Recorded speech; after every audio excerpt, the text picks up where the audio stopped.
You know, I'm reminded of that quote from Star Wars. The more you tighten your grip, Tarkin, the more star systems will slip through your fingers. Doesn't quite work in a silo environment as the space itself is pretty confined, doesn't it? Hey, Commander Fennec here, and things are getting dire in both silos, and it's interesting to see how a desperate mayor can get so much wrong. Well, he didn't account for Sim's wife. I don't think anyone accounted for Camille, to be honest.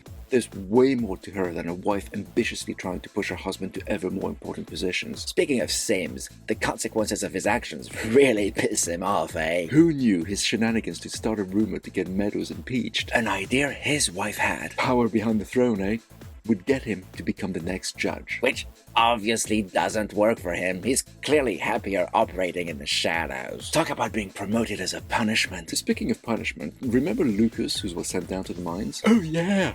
We didn't speak about him last episode when Meadows chatted with him and revealed to him her knowledge of the sun and the stars. Well, Bernard's realizing that he may know much, but he doesn't know all. So he gets him to fix the hard drive he destroyed last season, with a promise to alleviate his sentence. Think he'll keep his word? Think he has a choice? Good point. What I'm puzzled about is how Patrick Kennedy, the guy who was forced by Sims to start the riot down in Mechanical, survived being shot. That's right. He was sent to the morgue and somehow walked away? Hopefully we'll get an explanation for that in the coming episodes, just like we got an explanation for how there are some lights in Solo's silo. Who may or may not be Solo. Bit weird Juliet decided to confront him about that after what she uncovered. I mean, she clearly still needs his help, and she knows he's got a bit of a temper. And she's not exactly in peak condition. Plus, what are the odds she needs a helmet and someone decades ago stashed one in their quarters and she just happened to find it thanks to a note talking about it? I found it interesting that what happened with Jules this time was the least interesting part of the story.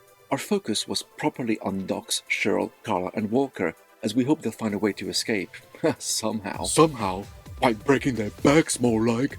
No way you'd survive such a fall without serious life-altering injuries. Desperate times, desperate measures, eh? Meanwhile, Juliet's dad's backbone is growing by the minute. Always really nice to see someone slowly rise up like that. Bit foolish of him to state that to the head of IT, mind. And Billing's underlying devotion to the rules of the Pact is eroding before our eyes. Damn, a lot sure happened in this one. This is a very well-constructed show. There are a few unlikely moments here and there, but on the whole, it's incredibly entertaining and engrossing. As long as you can get past the errors in physics. I find it interesting how we were initially Team Jules and we wanted to see more of her in her predicament, but now, what's going on in her silo is so much more captivating.